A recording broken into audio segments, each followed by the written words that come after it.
కొంతమంది యవనస్తులు షర్ట్ వేసుకుని ఎక్కడికో వెళ్ళిపోతారు. ఆ ఇంట్లో తల్లి కానీ తండ్రి కానీ ఎక్కడికి వెళ్తున్నావు అని అడగకూడదంట. ఎక్కడెక్కడో తిరిగేసి మళ్ళా టైంలో ఇంటికి వస్తారు. అప్పుడు ఎక్కడి నుంచి వచ్చావని అడగకూడదంట.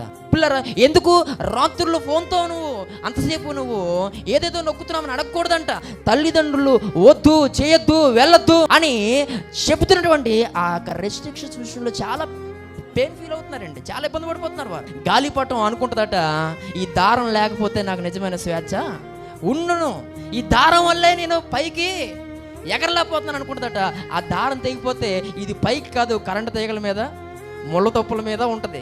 ఆ విషయం దానికి తెలదు.